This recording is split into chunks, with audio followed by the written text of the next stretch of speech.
numva Uwiteka yego habaho ariko nanone icyo kibuno araza kugikuramo nta namwe akomerekeje nk'umubiri we. Hari akantu rero ko ashaka kukubwira je kanteye ubwoba.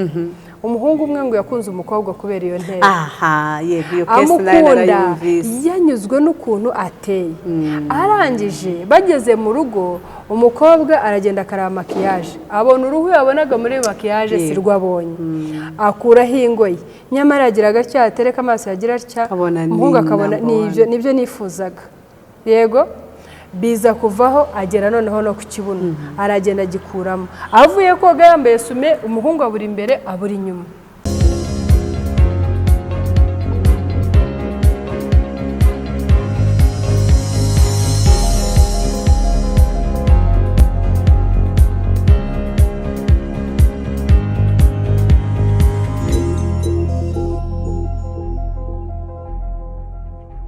N'ubuntu bugeretse ku bundi. Ni imbabazi z'Imana tugeriwe kuba turi bazima, kuba tugiye kubasha kuganira, kuba tutarwaye, n'ibintu byinshi bitandukanye umuntu yashimaho Imana.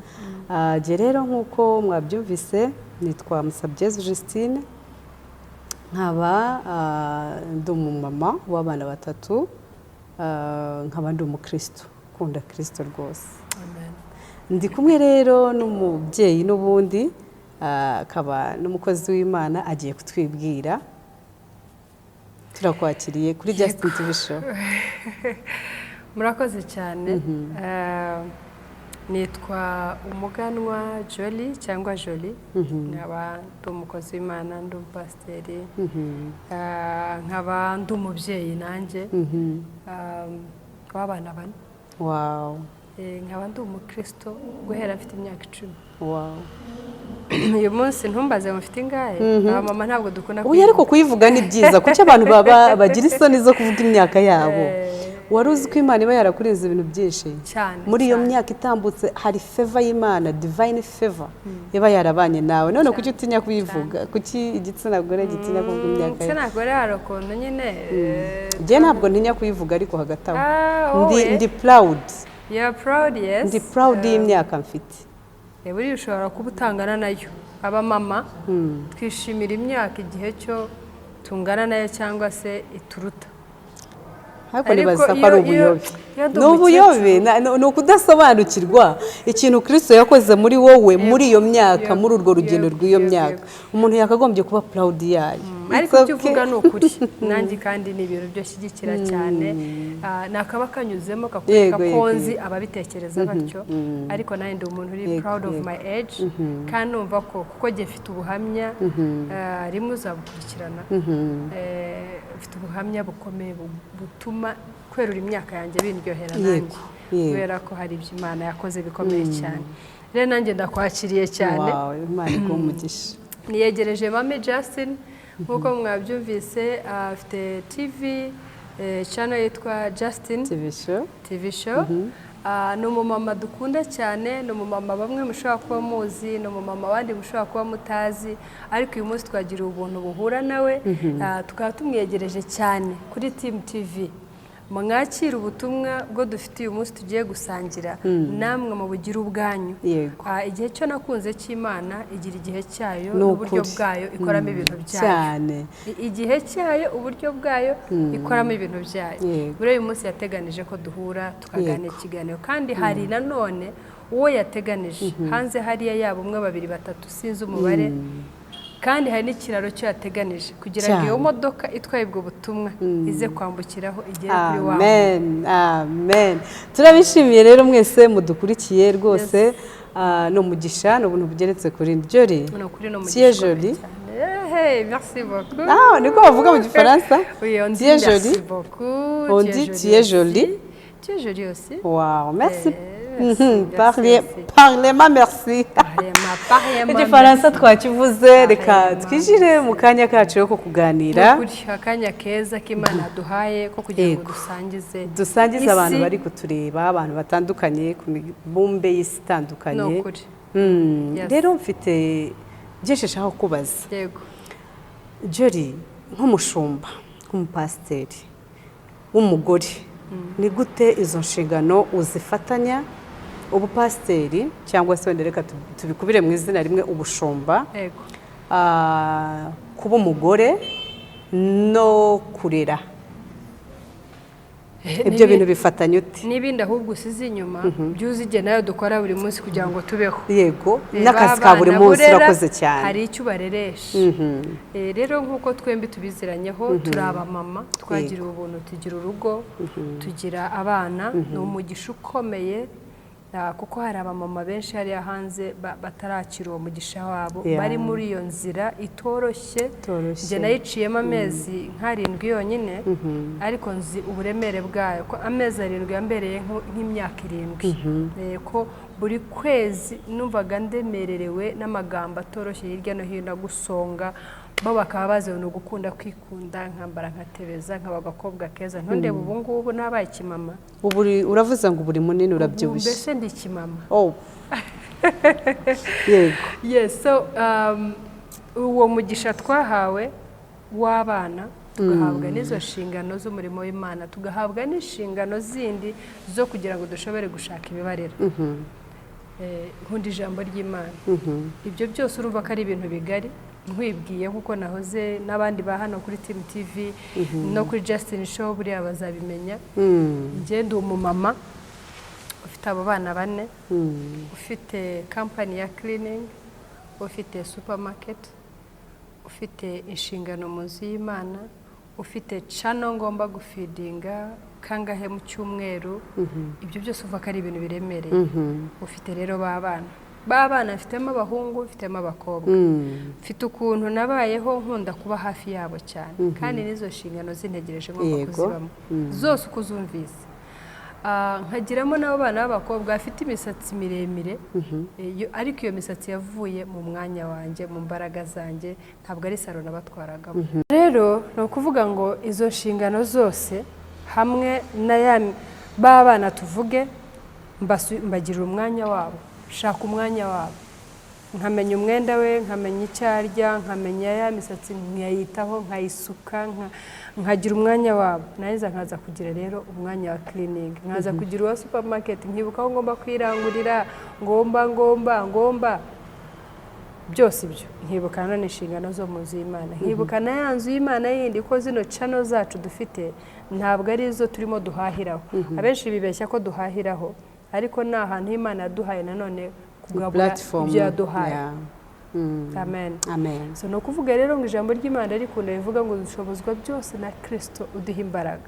Ku bwawe wa fainting, wagira umunsi umwe kukubita hasi ukabura umwuka, ariko ubwenge Imana itanga butuma byoroha cyane ibyo byose ukabikora, kandi ukagaruka ugasanga ndi jori seka ndamahoro. Nyamara inshingano mu by'ukuri tugiye kuzitondekanya zansumba. Buriya ntabwo umuntu yavuga ko nanone ufite byinshi cyane wakagombye kugabanya ugafatamo bikeya. Ibyo byose rero aho navugiye ni mwuka w'Imana udushoboza, nuko aguha ubwenge. Ntabwo nk'uko twabivuze nabyivura gutama ngo bishoboke. Oya, aguha ubwenge bwo kumenya kumanaginga, akaguha ubwenge bwo kumenya kuderika. Ntabwo wavuga ngo ubuse cleaning company ntabwo nayicaramo buri munsi ngo mbishobore. Ugombye gushaka abagufasha inshingano zose uko zingana, ukabagirira icyizere, ukanakibaremamo nabo ubwabo, bakigirira icyizere ko ibyo bateretsemo bari bubikore neza. Rero ntabwo ari ukuvuga ngo nuko ufite ibyo byose wumve yuko ugomba kubyicaramo byose. Wa mwuka w'Imana araza akaguha ubwenge butuma umenya ukuri bubyitwaremo. Icyishoboza rero ni icyo ngicyo cyo kwemerera mwuka w'Imana akanyobora. Iyi ni time for this, uyu ni umwanya wo gukora iki, n'umwanya wo gukora iki. Ariko ni ukuvuga ngo udafite mwuka w'Imana muri wowe ukubwiriza, akakwereka icyo ugomba gukora mu gihe cyacyo, cyakunanira. Hari n'ikindi twari twibagiwe muri izo nshingano, ndetse na papa w'abana akenewe kwitabwaho, akenewe keya, akenewe buri kimwe.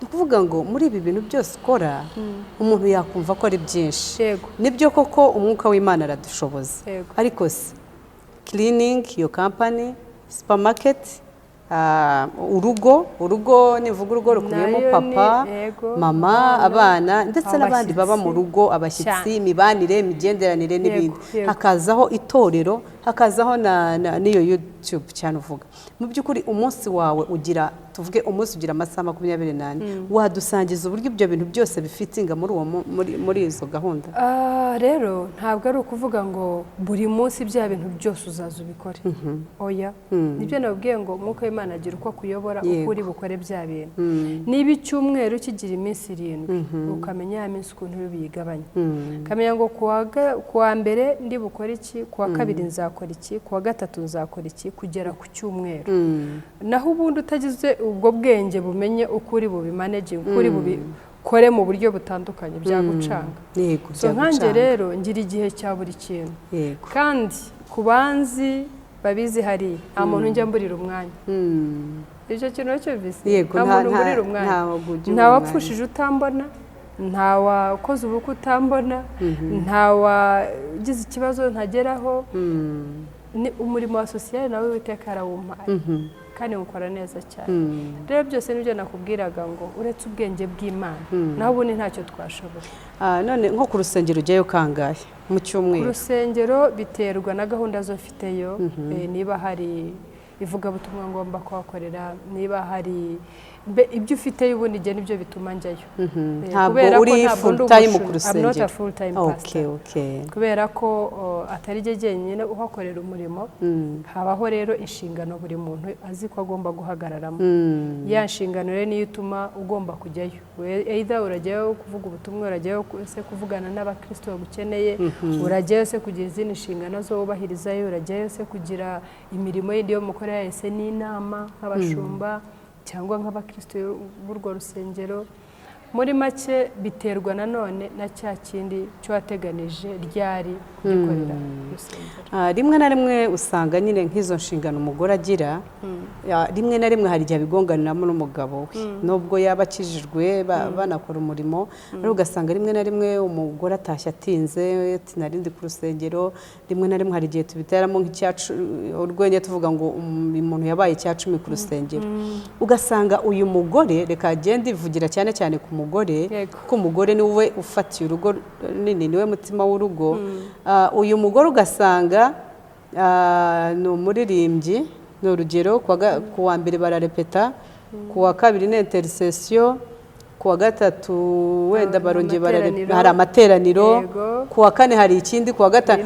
ku buryo ku wa gatanu hari amateraniro ku wa gatandatu ni repetition kugira ngo noneho mu gitondo mubone none ugasanga uyu mugore niwe ngiye kuvugaho cyane uyu mugore mu by'ukuri ibi bintu byose ko azabibonekamo kandi rimwe na rimwe wenda ugasanga birakorwa n'amasaha ya nyuma y'akazi wenda saa 12 ugasanga wenda ageze mu rugo saa 2 n'urugero cyangwa saa 3 wenda tuvuge ayo masaha uyu mudamu mu by'ukuri ibintu by'urugo rwazabimetriza ate mu gihe icyumweru cye cyose gifite gahunda kandi noneho ku rusengero reka twivugire ku rusengero kuri umushumba yego icyambere rero umugabo wazamubona umwanya uhagije abana bazamubona ya madovuari ya nimugoroba aba bana ku muntu ufite abana bato azabasha kuyakora ese abireke nanone yite kuri ibi bigende biti aho rero niho nahereye mvuga ngo ubwenge bw'Imana burakenewe mu byo dukora byose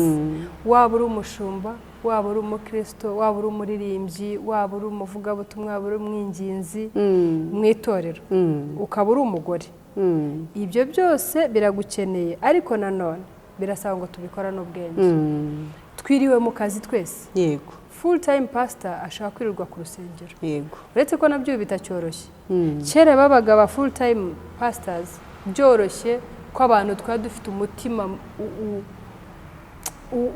ubohotse kandi ujijukiwe tuzijukiwe ko umutambyi abeshwaho n'icyacu ndetse n'amaturo yacu none uyu munsi mufite amasupamaketi uyu munsi mufite akazi abapasiteri n'icyo turakigarukaho utubwire uburyo komeza turakigarukaho mu kanya turabibara yenda sijye ariko ndimo ndabwira abantu uri bugira atya akiyumva agasanga ko mu by'ukuri n'ababyiyizeho kuri ubu ntabwo icyacumi kigitangwa sinca imanza ariko iyo ukurikije njya nibuka reka nihereho urugero nigeze kujya nkora akazi ka mbere nakoze ndetse ko business ya mbere nakoze nayikoze ifite imyaka 13 ariko akazi ka mbere nakoze nahembwaga ibihumbi 5 by'amanyarwanda ku kwezi 5 by'amanyarwanda nkabanzi ko afite barumuna banjye 8 bya 5 barabikeneye icyo gihe mama yaragihari bya 5 nakeneyeho nanjye ubwanjye 5 mbikeneyeho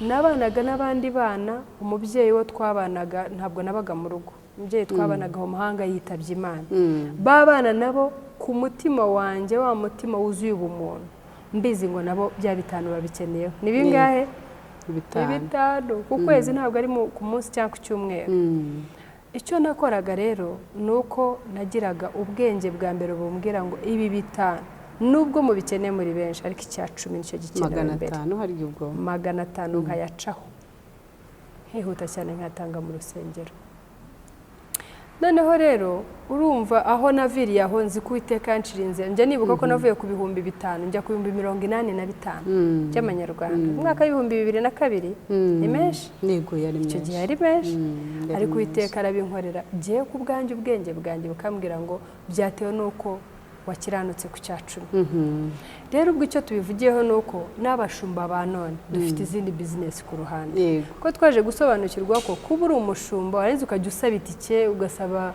ayo abana bawe ugasaba ntabwo byoroshye bisaba ngo natwe twishakire ubundi buryo bwo tubaho ko n'ubundi ijambo ry'Imana tubwiye udakora nakagire ntakarye so nuko uvuga rero ngo tubihereye hariya hubajije uti izo nshingano zose ziri kuri uwo mugore azazikora ate iya mbere rero yo unashaka gusobanurira yiriwe mu akazi kazakuramo wa mugati akazi kazakuramo imyenda n'ibindi byo dukenera buri munsi ariko nanone za nshingano zo ku rusengero ziramutegereje njye rero numva ko umunsi wose yiriwe mu kazi nimugoroba saa 11 n'igice akenewe ku rusengero kandi n'urugo ruramutegereje kandi tubonye ko ari uguhera ku wa mbere kugera ku cyumweru nkasanga rero bisaba ubwenge bw'Imana nta kuntu wavuga ngo iyo minsi yose ubayeho ku rusengero ngo hanyuma uzagire icyo ukora mu rugo rwawe yego ntabwo bishoboka kuko turi abantu ntabwo naho ya minsi ya repetition natabonekamo umwe ku cyumweru ntazaririmba kubera ko niyo mategeko urakoze niyo mpamvu rero abantu bajya barekura inshingano zimwe na zimwe nk'uko watangiye ibivuga yego akareba agasanga ntabwo azajya kurepeta ku wa mbere asubireyo ku wa kabiri mu binginzi asubireyo ku wa gatatu mu materaniro asubireyo ku wa kane kuko none iyo udateranya ku wa gatatu no ku wa gatanu kaza ku cyumweru gusa nabyo ni ikibazo asubireyo muri overnight ku wa gatanu asubireyo ku wa gatandatu kurepeta bagenzi urumva bitari too much it's too much ntabwo nta nubwo yabikora atyo akurikirana ukwezi ngo hanyuma bihosha no kwikubita hasi ibyo byose bikamubura kandi birakomeza yego birakomeza yego ubwenge bw'Imana rero niho bukenewe yego niba uzi neza ngo uri umwinginzi fata uwo murongo nigeze kuganira kuri channel ya Team TV mvuga ngo impano ifite hari ubwo tujye duhaba nkinjira mu yawe kubera ko nabonye ko wowe wayikoze yego ukayikora neza bakankomera n'amashyi ukavuga uti nanjye ndashaka kujya muri uriya muhamagaro nanjye reka njye muhamagaro wa mama bazankomera amashyi ariko mu by'ukuri atari wo muhamagaro wawe so nta kuntu waba umuririmbyi ngo ube umwinginzi ngo ube umupasiteri ngo ube ibintu byose icyarimwe no dukwiye kumenya ubwo bwenge so tukamenya ngo niyo ari ubwinginzi ku wa kabiri aba ari bwo njyeyo ku wa gatatu ntaboneka amateraniro urugo rwanjye ko nawe rwo burya n'urusengero rwa mbere Imana yaduhaye ni wo mukumbi wa mbere data yaturagije igihe cy'uzananirwa kuwukiranukamo ku rusengero hari uzaba utubeshye yego tugira ubwenge bwo kumenya uko n'uriya mukumbi wa mbere twitwara mu rugo tugombye kuzawubazwa yego nibwo rero iyo umaze kukagira ako kantu ubwenge bw'Imana iyo bukujeho bikaka kwibutsa nibwo ushobora kugira gute gukiranuka hariya nabo rero kuvuga ngo ibyo byose turebe uburyo twamenya kubimanaginga tumenye icy'ingenzi gikwiriye kidakwiriye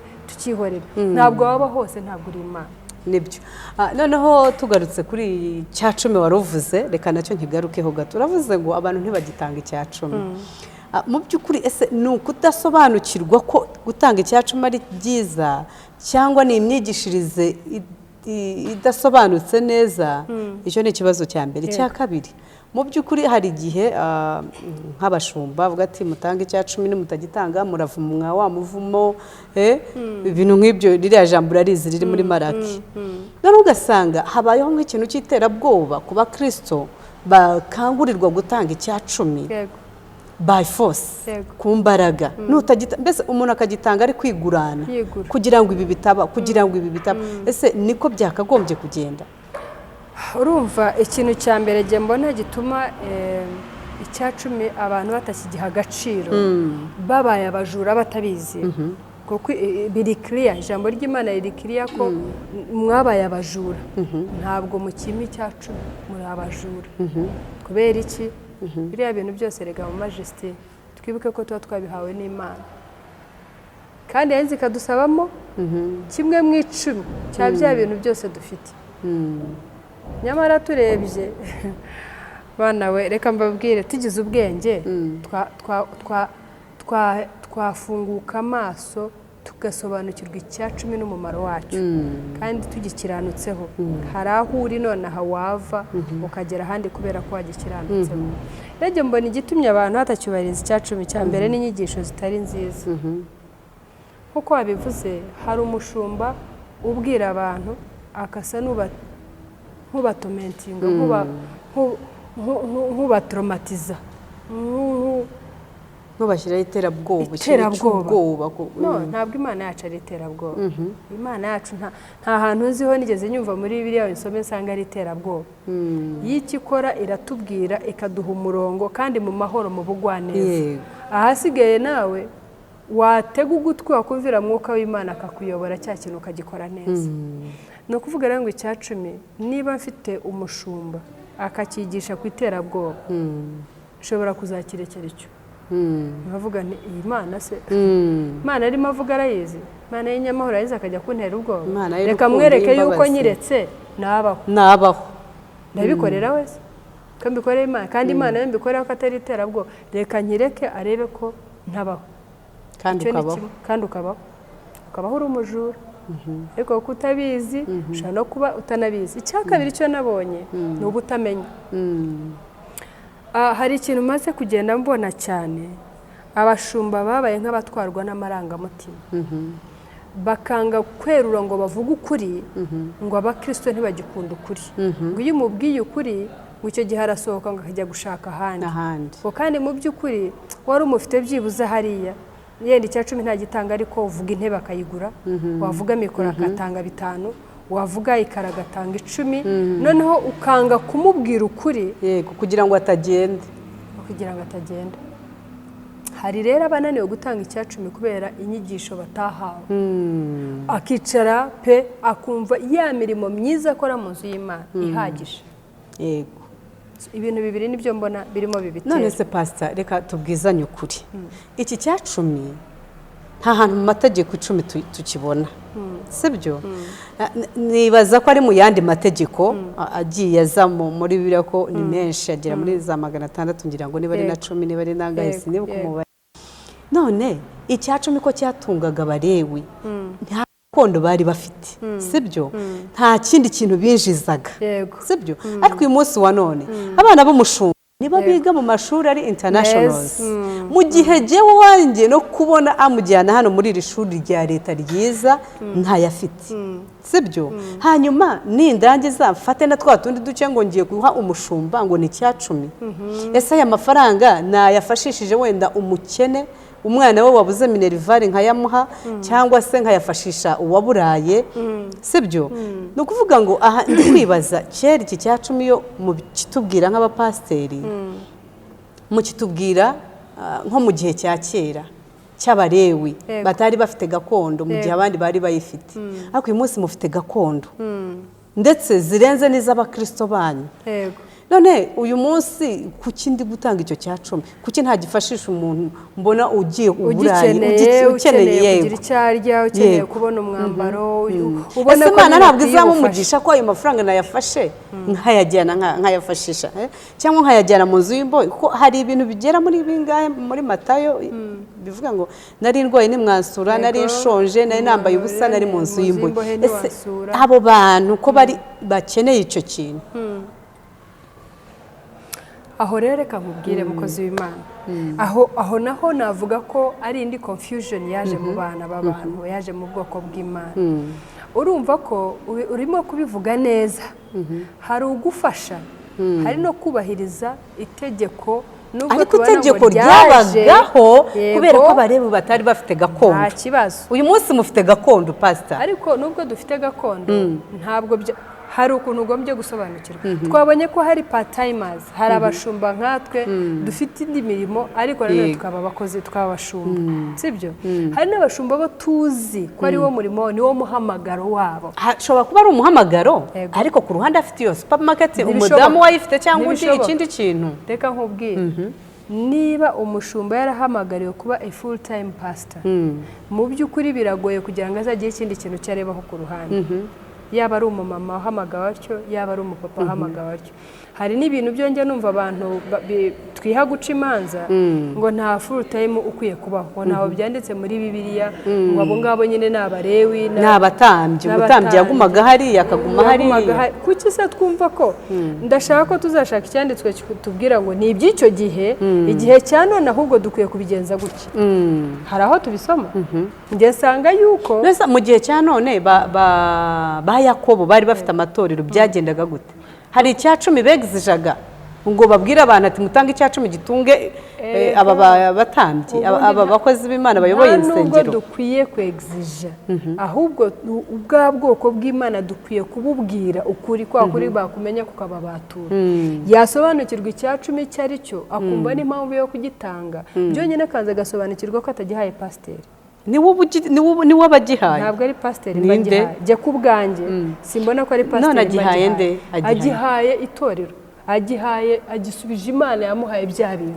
ese reka nkubaze mukozi w'Imana ibi bintu byo dufite ubona ko tubikura mu bwenge bwacu n'imbaraga zacu none se ntabo tuzi bize baminuje busanga ari ku muhanda urukweto rwarahengamye yarashatse akazi karamuze aho rero jewe nemera ko uwo muntu urabona ubundi tubivuga akenshi tuvuga Abrahamu igihe yari atanga icya 10 sinzi niba ari byo ariko ngo Abrahamu yabikoze just kubera ko yarekonesaga uburyo Imana yabanye nawe muri rwa rugendo muri ya ntambara n'ibiki byose bya bindi dusoma mu itangiriro niba ntibeshye hanyuma we akifatira we n'umutima ukunze akavuga ati bitewe n'iby'Imana yankoreye reka nkore iki ntanga iki cya 10 ariko niwe byavuyeho ntabwo ari undi muntu wamutegetse kuvuga ngo ugomba gutanga iki cya 10 aho ni mu isezerano rya kera neza ni umutima we wamutegetse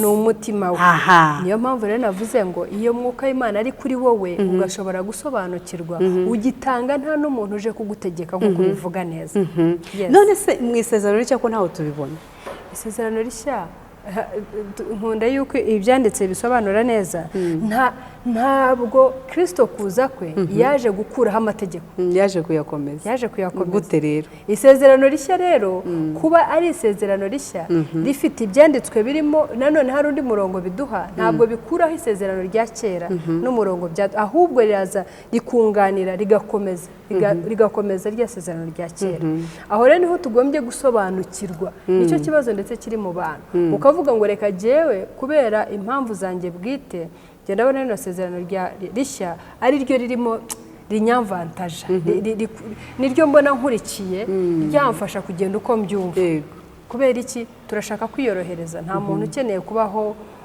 ibintu bimutsikamiye cyangwa bimuremereye. Ariko nibyo twarabatuwe, Yesu yaratubatuye. Nta nubwo rwose itegeko intuza isezerano rya kera nta nubwo ryatubataga.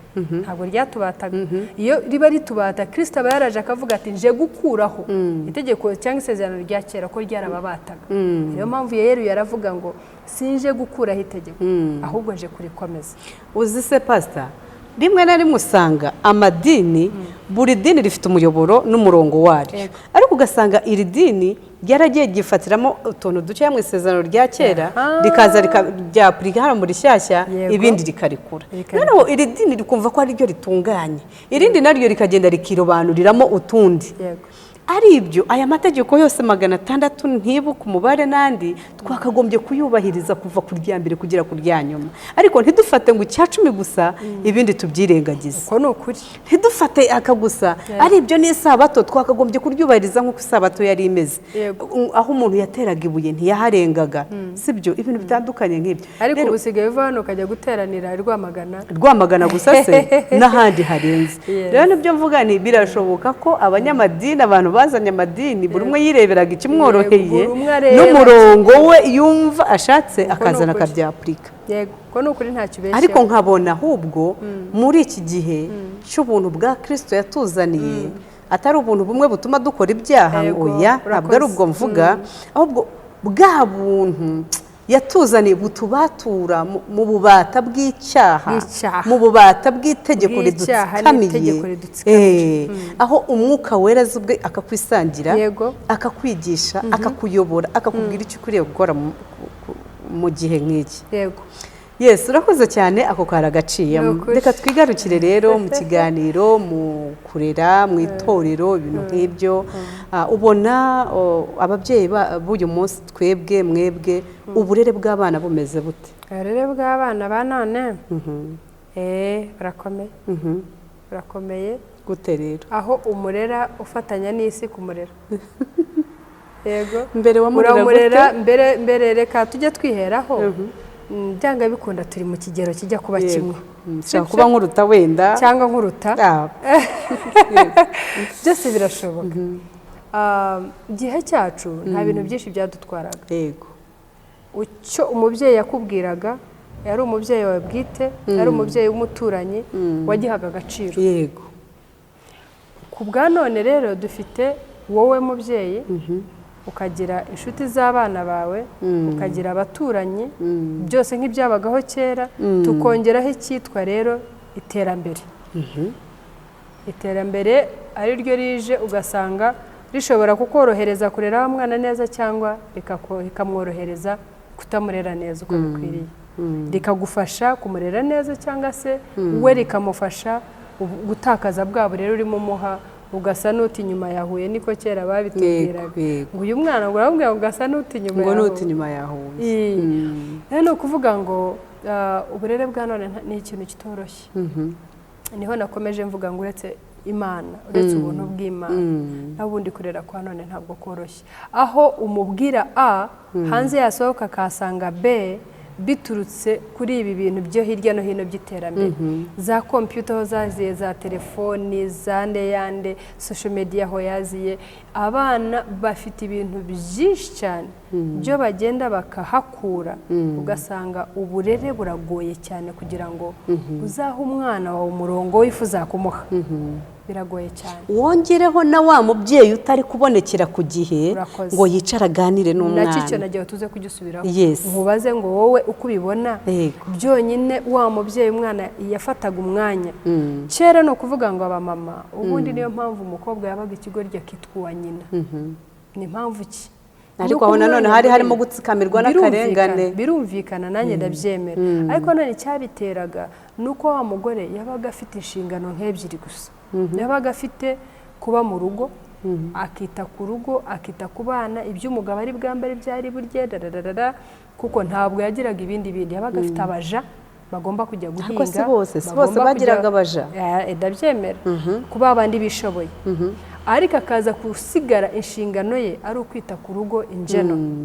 biri bya bindi by'umugabo yahize yazanye mu rugo hanyuma bimanegenzwe gute wa mwana yambaye icyo ararya iki aryamye he ameze ate wa mugabo ararya icyo araryama he biragenda bite ubwo se urumva ahubwo batari bafite inshingano nyinshi kurenza cyane ariko n'ubu ntabwo twazivuyeho igisekeje ahubwo twongeyemo izindi ni ibintu bikomeye cyane so no kuvuga ngo wa mugore byari bimworoheye rero kuba yarera na wa mwana kuba yakwita no kuri rwa rugo nubwo bwose bwari inshingano zikomeye ariko at least yari afiteho ubuhumekero kuri ubu rero uyu mugore ubuhumekero bwari buhari gute se ubu subuko yongeyemo kujya guhiga nk'uko umugabo ahiga ariko umva ibuka ko umugore kubabaga bafite amatungo gukuka icyarire cy'inyana icyarire cy'inka ariko wabaga ko umugore wakoraga ibyo byose uwo mugabo yabaga nawe oya umugabo we yaragiraga inka n'urugero we yararagiraga mufite inka ntimugire imbaraga zigira abaja ntimugire amafaranga cyane rwose yebaba we cyane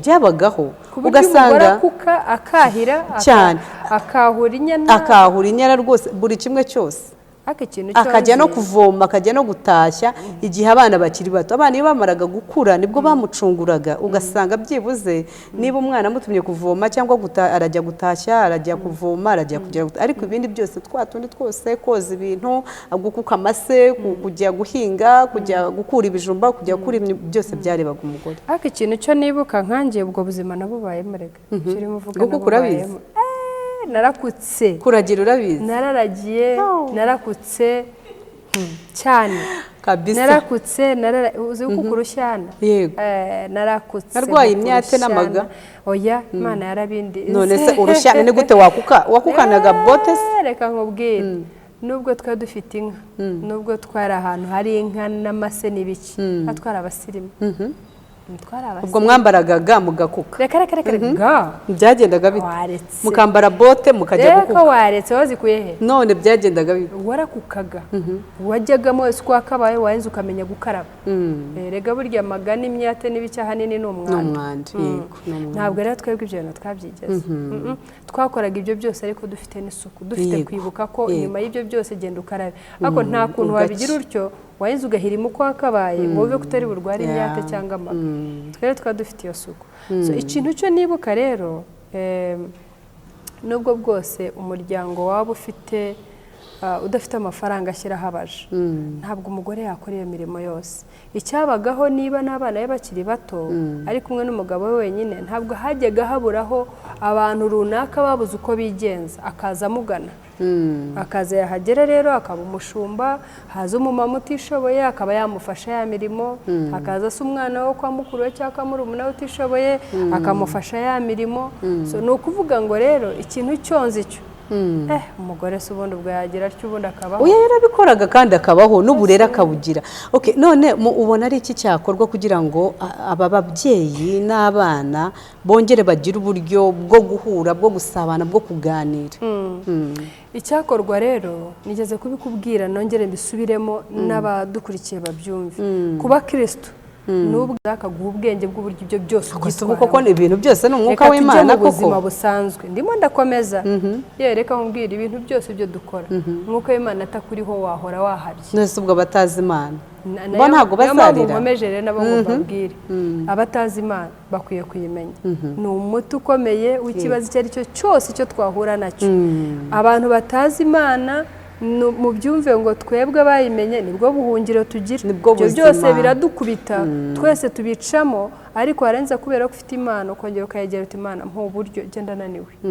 mu buryo nakwitwara muri ibi bintu ngenda abona binaniye ya Mana ntabwo izaguterana izabuguha utarayimenya rero ntabwo twabubwira ngo hakanya ngo uhite uvuga ngo hanyuma uhite uyakira ukanya uhite uyimenya ubwo bwenge reka tujye mu buzima busanzwe ubuzima busanzwe nawe ufite ubwenge bwa kavukire ibyo bintu byose icara ubanze ukora urutonde rw'ibintu ubona bikureba nurangiza ubishyirireho time ngiye buriya nta kiganiro njya nkora ngo mbure gushima nyakubahwa perezida wacu wa repubulika ni ukuri nifura turagukunda mubyeyi ujye ubyumva ko tugukunda cyane cyane twe nk'abamama yaduhaye ijambo yaduhaye agaciro kuko twicaye hano nta agaciro kubera we atabaye we rero rwose turakubaha turagukunda mubyeyi imana yakuduhaye irakaramba iragahoraho ibihe byose rero icyo mbivugiye ni iki uzi ko nk'ubejo bundi twisobanukirwa ko dushoboye turashoboye ariko cyane ejo bundi numvise itegeko rishya iririya ryarashimishije ndavugana imana wumvise gusenga kw'abantu bawe ba bana rero twarimo dutakambira hari akantu kongeye kiyongeyeho ko kugira ngo wa mubyeyi yongere kugira ubusabane n'umwana we ni ukuvuga rero ngo kubera inshingano zo dufite hirya no hino bituma nta kundi wagira ugasa n'udakunda umwana wawe kandi umukunda ugasa n'utabona ibyacamo kandi ubibona ugasa n'uhumirije kandi ubona ariko kubera inshingano zufite ukikanga bya ariko nyakubahwa perezida wa repubulika arakabyara yarakoze iki kintu kuba ni mwuka w'Imana njya mvuga rero munyemerere ntimumfate nayo ntimuntera amabuye ko navuze ngo uriya ni apostle of apostles njye nabonye ariwe ntumwa nkuru iruta izindi ntumwa zose kubera iki amagambo yose perezida wacu avuga nsanga yuje ubumana no kuri amagambo yose yavuga ijambo yarivuze ngeranya wow nkumva neza avuze ubutumwa bwuzuye ejo bundi rero iryo tegeko mu byo tugiye kubwira ababyeyi nicyo kirimo kuba kiriya kintu cyabayeho cyo kongera isaha zo gutangira akazi bigiye kuduha andi mahirwe n'abana gutangira batinzeho urumva nyine rego umubyeyi atangira nyuma y'umwana nicyo kintu cyiza cyo nakunze ariko ubu ngubu twasiganwaga ugasaba umugore araye ijoro ahangayikira iby'umwana mu gitondo ari butware ariko twabonye andi masaha ku buryo biri butworohereze kandi nawe akabyuka kare yitegura ngo bisi itamusiga ataza gukererwa saa moya ku kazi bakamwandikira bakamuha ugasa ko hari akantu kararegana kavuga amasaha wahagereye ni keza cyane ariko kararegana rero ni ukuvuga ngo genda shimira imana cyane shimira n'umuyobozi wacu w'igihugu kuba icyo kintu cyaratekerejweho bigiye kuduha undi mwanya ariko na mbere yaho ni uku kwezi kumwe ko dusigaje kugira ngo bijye mu bikorwa nibyo twavuze ngo tugire ubwenge niba ubona yuko uwo mwanya wabuze ushobora kuwiremera bivuga ngo burya ntabwo twavuga ngo igihe cyose ahubwo naje kubona n'izi telefone zaje nazo zarongeye gutuma umwanya wacu w'ababyeyi n'abana ubura aho rero jyewe mu by'ukuri iyo tuvuga ngo ababyeyi babuze umwanya w'abana jyewe simbyemera reka nkubwire impamvu ntabyemera uzagenzure ni bya bindi nakubwiye tutabasha gushyira mu murongo ugasanga cya cyumweru cyose ukimaze mu bindi ni ukubura ubwenge ugasanga cya cyumweru cyose ukimaze mu bindi bintu nunataha papa ari hariya ari muri telefone mama ari muri telefone buri umwe ari kuri chat umwana nawe ari hariya ku bitente cyangwa nawe afite tablet ari kuri game ari mu bindi none ugasanga bwa busabane bwa papa na mama n'abana ntibuhari atari uko umwanya wabuze ahubwo kubura ubwenge no kubyaza umusaruro kubura ubwenge nicyo kitwishe mubyeyi yego tugize nibyo nakubwiye ngo burya icyiza cyose giye mpamya ko gikomoka ku Mana ariyo mpamvu nakomeje kubwira ngo ubwenge nta handi tuzabukura uretse ku Mana mwuka w'Imana iyo utamwemereye ngo gufata kuyobore na bwa bwenge uzabubura na bwa bwenge bwa kavukire wabuvuze koko niwe utanga ubwenge na bwa bwenge bwa kavukire ukamenya uko uri bubishyire mu ngiro neza naho ubundi iyo tubuze Imana muri twe warangiza ukabura na bwa bwenge bwa kavukire urumva uzagera he ni hahandi honyine uzasanga buri umwe ari mu bye ariko reka mubwire ngo iyo dufite Imana muri twe iratuyobora icya kabiri rero ubwenge bwa kavukire Mana yanjye utabufite nyine ni ikibazo ariko nibaza ko twese tubufite ahubwo uburyo tubwapurika uburyo tubukoresha nicyo kibazo wese urambwira nk'umugore niba ashyitse mu nzu hari urugo nigeze nkunda rufite ayo mategeko n'amabwiriza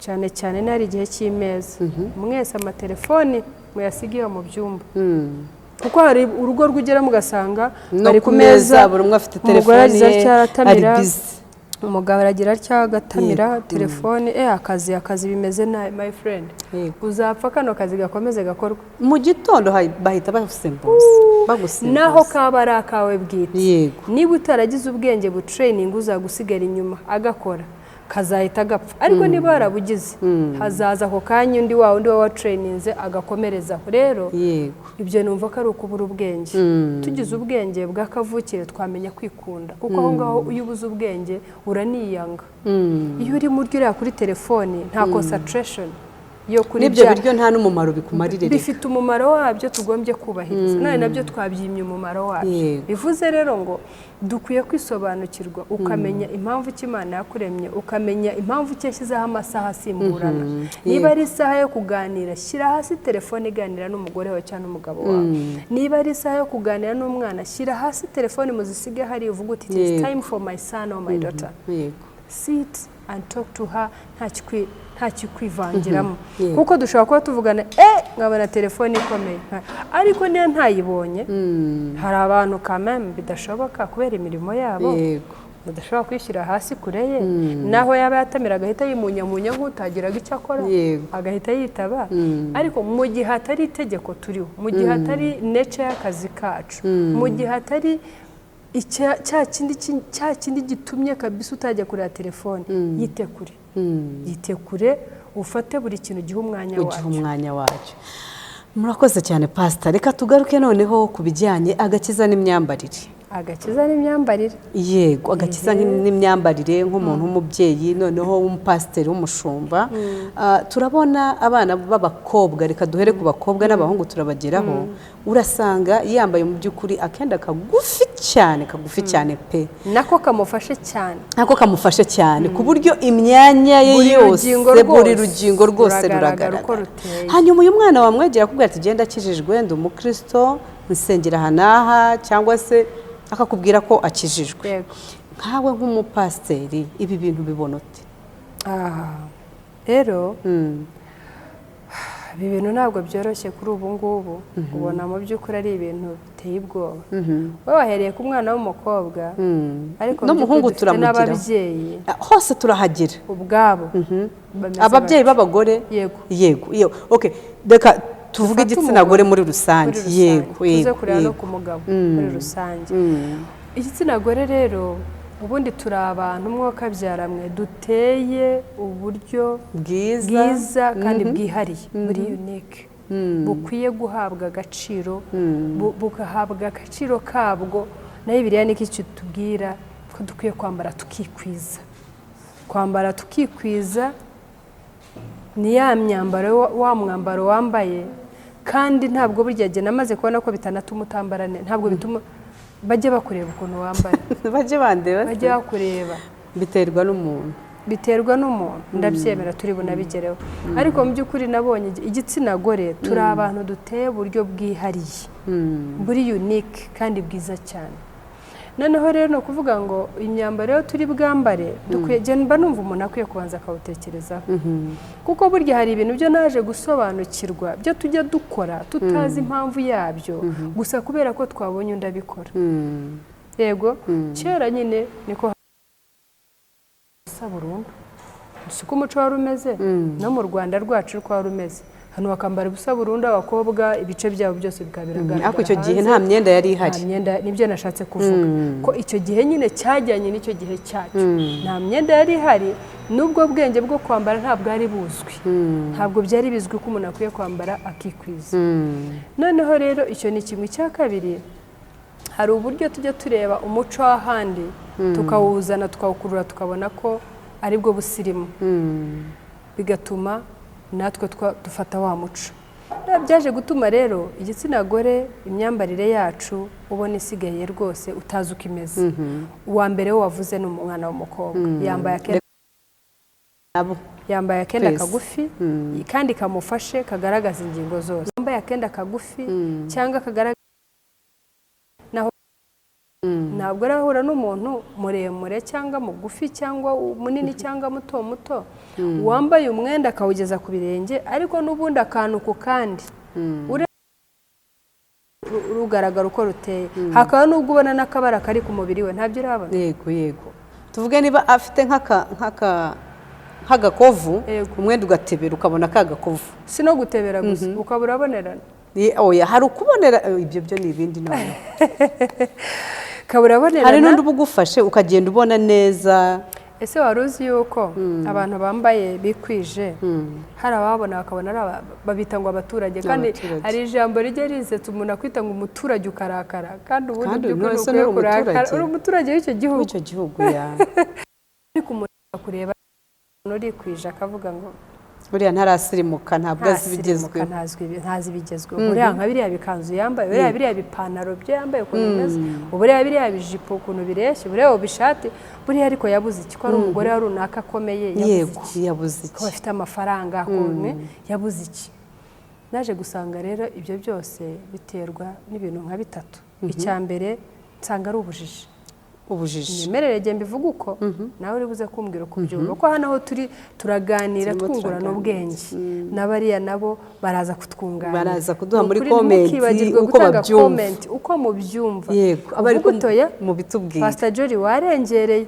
ntabwo nzagutera amabuye ko hari ikiganiro kimwe nigeze ntanga nagaragazaga ko turengera aho Imana itampaye taye nk'iyo yawe nkavuga ntireka njye kugura ikibuno ntereho ugeze no ku bibuno Pastor nari kukikubaza yego aho Imana itampaye inzobe nk'iyo yawe ukajya nkavuga ntireka njye kugura amavuta anyeshe ngo twitwa twa Mukesha nanjye ubwo nkahita nitwa Mukesha Jacqueline cyangwa Jory kugira ngo se na mama Justine nkasanga sindi muremure nka mama Justine nkajya gushaka urukweto kuko turi buhure rusongosora rukaza kuntera n'imitsi n'ibindi bibazo kugira ngo usanze gusa na mama Justine rero nsanga ibi bintu cyambere n'ubujiji bubidutera ubujiji bwa mbere bushingiye ku kutisobanukirwa niba nisobanukiwe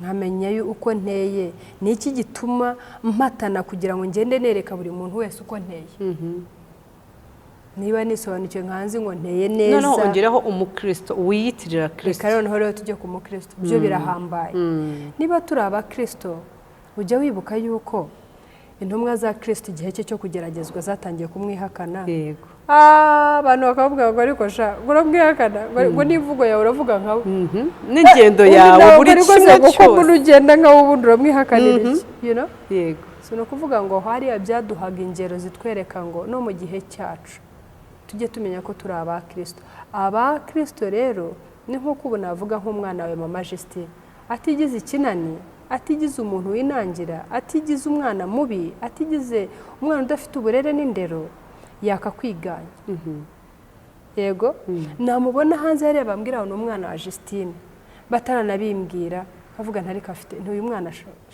afite indero afite byanga none baza kumbwira no wa mama Justine bikanyorera nari nabibonye nta gihinangaje kiri nuwe pe yego ikizabitera ni iki rero nuko wa mubyeyi azaba ubwe afite bya bindi byo mbona muri wa mwana niyo mpamvu zamwita wa Justine bikandyohera bikananyorohera kumwita wa mama Justine yego n'abakristo rero nicyo gikwiye kutugira niba witwa wa Kristo ko atiyambika ubusa Kristo ko atiyandagaza Kristo ko nta byanditswe yaduhaye bitubwira ngo nimwiyandagaze ntabwo bizababuza kwitirirwa izina ryanjye iki gitumye twakwiyandagaza tukambara ubusa tukambara ibibonerana nabonye gihe rero ni ibyo byo nabwiraga ikibiteye n'abakristo ikibabateye nubwo bujiji buvuga ngo gusirimuka ni ugugendera ku muco w'abandi tukirengagiza yuko dukwiye kuba turi different from others dufite ikintu gikwiye kudutandukanya umwana wa Jory akwiye kugira akantu kamutandukanya n'uwa Justine kuko uburere agiye amuha byanga bikunda ntabwo buteye n'ubwo umuha yego nshobora kuba jyewe ngeze kumva ngo umubyeyi bahamagaye ku ishuri bajya kumuregera ukuntu umwana yego ngo aza yambaye noneho ibirenze noneho ngo aza yambaye yewe baramureba ati wa mwana turamurenganya yego yego ni ukuvuga rero ngo uburere bw'ajye nk'uwanjye bushobora kuba butandukanye n'ubw'uwawe yego ariyo mpamvu bikwiye koroha kubona ngo umwana Justine n'uwa Jory mu by'ukuri pe uwa Justine agaragara ko ari uwa Justine uwa Jory agaragara ko ari uwa Jory yego abakristo rero nubwo nibwo nakubwiye kuva mbere dutangira kuva utemereye mwuka w'Imana ngo akugenderere agufashe niyo mpamvu utazasobanukirwa ikibi n'icyiza ugahora ufata ikibu ukagikora ukibeshya ko ari icyiza cyurimo, ukambara imyenda idahwitse ukibeshya ko ari ko gusirimuka. None se pastor, kuri wowe kwambara ukikwiza ni gute? Kwambara ukikwiza rero ni gute? Kwambara ajye nkikwiza ni kuri wowe, kuri jyewe ni hahandi ho ingingo runaka zagenewe kutajya hanze aho zihishe. Urugero bivuga uduha n'ingero. Reka nguhe ingero. Niba nambaye ishati nk'iyi ikaba ari ishati nyine ntabwo ari ngombwa ngo igere aha, iyi ngiyi igeze ubu ni style ya none nyine nagize gute y'uyu munsi nambaye y'uyu munsi. Yego, ariko nk'umubyeyi ntabwo bikwiye ko nk'umubyeyi cyane cyane nkanjye w'umubyeyi amprise w'umupasiteri, yego mama w'abana, mama w'amahanga, noneho ntibikwiye yuko nambara umwenda uza ukagaragaza iki gice cyanjye runaka Imana yashyizeho kibanga cyo nkwiye guhisha. Ni ikihe gice kibanga? Urugero nk'amabere ntabwo nkwiye kugenda nyanditse hanze. Iki ni igice cyubahitse, ni igice cyo tuzi ko gifite n'inshingano ikomeye yo kugaburira umuntu ikamugira uwo ari we. Uyu munsi niko navuga ifite inshingano ikomeye bikwiye gutuma numva ko nkwiye kuyubaha. Yego, icyo si kimwe. Bakoze cyane, thank you so much. Keya ziri hano kirababaye ishyari. Yego. Icya kabiri, ndi umubyeyi, iki gikwiye gutuma ngenda ndata ibibero nkabishyira hanze. Wavuga ngo no kwirimbisha, ariko ndirimbishije, ariko ndarata iki gitumye ngiye nambaye ubusa kubera yuko ngo no kwirimbisha. Ese gusirimuka hari kataloge yo dufite iyo dusomamo gusirimuka uko ariko nuko umuntu akwiye kwambara n'ibyo akwiye gukora kugira ngo bigaragaze ko ndi umusirimu, bizatume njyamo. Waba uri pasiteri, waba uri mama, waba uri nanjye, basi nzayigendereho iyo kataloge inyemeze yuko gusirimuka ari ukugira gutya.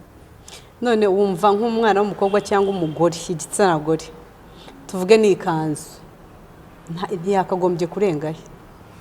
Cyangwa mu by'ukuri mba numva ikanzu idakwiye kurenga amavi. Banyumve gutyo. Nk'uko wabivuze, dufite amadini atandukanye, dufite inyigisho twahawe zitandukanye, dufite imyumvire itandukanye. Hari n'ubu wakumva avuze ku ivi akavuga ati dore wa mushumba, ati byose ni ibiki ko nabwo yambaye ubusa, ko yambaye ubusa, amaguru yagira iki hanze. Ibyo ni ukuvuga ni imyumvire itandukanye dufite, nabyo kandi ntawe twatera amabuye. Kuva yarahawe iyo nyigisho niyo akwiye kugendera, nta kundi kuri, nta bindi azi, nta n'ibyo akeneye kumenya. Azamenya ukuri gute? Ukuri rero ko azamenya ibyo nabwiye cyane ko kuri ariko kubatura azamenya ukuri ate ko atari byo agomba kwambara. Nakubwiye ngo umunsi uzavuga uti jewe ibi bintu byose numvise mama Justine avuga kwambara ikanzu ikagera ku maguru, mama Jory avuze kwambara nkaheza mu ivi, hari n'undi wavuze ngo gukizwa ni umutima, nushaka uzigeze mu itako nta kibazo, mu mutima wawe kuva Imana iwurebamo ikawunezererwa ntacyo bitwaye.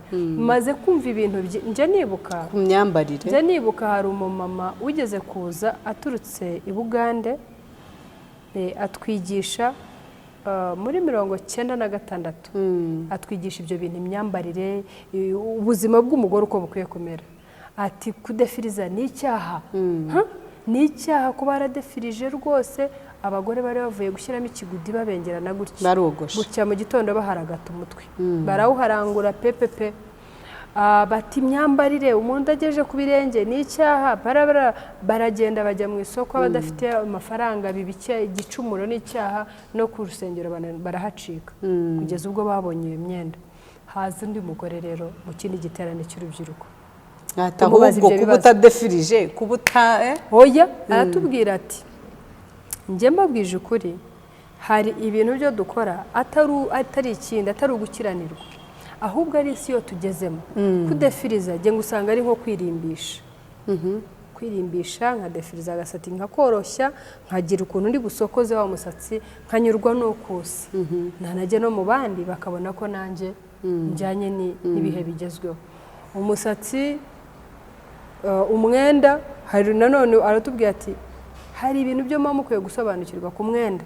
Atari abantu kera ugasanga umuntu afite iyo ngeso nigeze kuvuga yo dutara ahandi, ugasanga umwana w'ikinani yafashe gahunda yambara ko bita bicikopo akagakubitamo agakabutura kaza kakagera hano mu itako agasohokana nako ariko yarengejeho ikijipo kigera he ku birenge yagera hahandi ahagiye cya kijipo akakijugunya agasigara na ka kantu kajyanye n'aha hantu hari yego ati rero hari ibintu byo tujya twigana ariko bidafite umumaro ati nk'ako kantu urarangije ngo witwa kuri umukristo urangije wibagiwe yuko ijisho ry'Uwiteka ryo rikuriho nubwo mama atakubona na papa na pasiteri wawe ako ryo rikuriho ati rero hari ibyo mbona bifite umumaro niyo mpamvu tugura isabune tugakaraba ati biri ibyo kudefiriza bimeze nk'uko umuntu akaraba akisiga biri ibyo byose ibyo tubireke baba bagore nanone umutima urabakubita baracumura barababara ikigudi cyacu twogoshe twirukanga ngo dukiranuke none akaba avuze ngo ni ukwirimbisha nta kibazo urumva niho navugiye ngo mwuka w'Imana niyo tuba tugomba kurekurira kuvuga uti numvise ibintu byinshi nabonye ibintu byinshi I'm confused ndumva mbaye confused ndumva ntazi what to do and what to live.